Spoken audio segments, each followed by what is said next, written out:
સુરેન્દ્રનગર શહેરના આધુનિક વિકાસ માટે નાયબ મુખ્ય દંડક શ્રી જગદીશભાઈ મકવાણાના હસ્તે બે મહત્વાકાંક્ષી પ્રોજેક્ટનું ખાતમુહૂર્ત કરવામાં આવ્યું।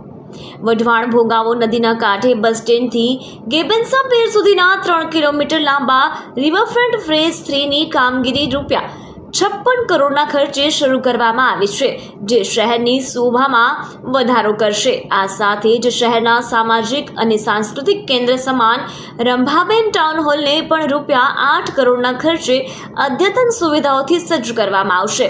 સુરેન્દ્રનગરને મહાનગરપાલિકાનો દરજ્જો મળ્યા બાદ મુખ્યમંત્રી ભૂપેન્દ્ર પટેલની સરકાર દ્વારા સ્માર્ટ સિટીના લક્ષ્યાંક સાથે ગ્રાન્ટની ઉદાર હાથે ફાળવણી કરવામાં આવી રહી છે।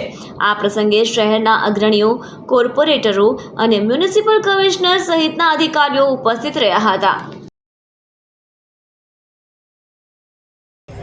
મહાનગરપાલિકા દ્વારા આજે સુરેન્દ્રનગરના લોકોને સુખાકારીમાં અને સુવિધામાં વધારો થાય એ માટે જે વઢવાણ ભોગાવો નદીના કાંઠે આવેલો રિવરફ્રન્ટ એક ફેઝમાં પૂરો કરી અને બીજા ફેઝના લોકાર્પણનો શુભારંભ પણ કરવામાં આવ્યો છે।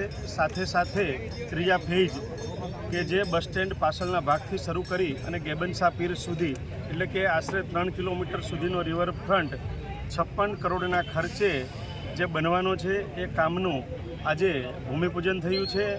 સાથે સાથે સુરેન્દ્રનગર શહેરના હાર્દસમા વિસ્તારમાં આવેલો હતો જે રંભાબેન ટાઉન હોલ, એ ટાઉન હોલ ખાતે આખો જ ટાઉન હોલ નવો બનાવવા માટે 8 કરોડના ખર્ચ સાથે આજે એ કામનું પણ ભૂમિપૂજન થયું છે।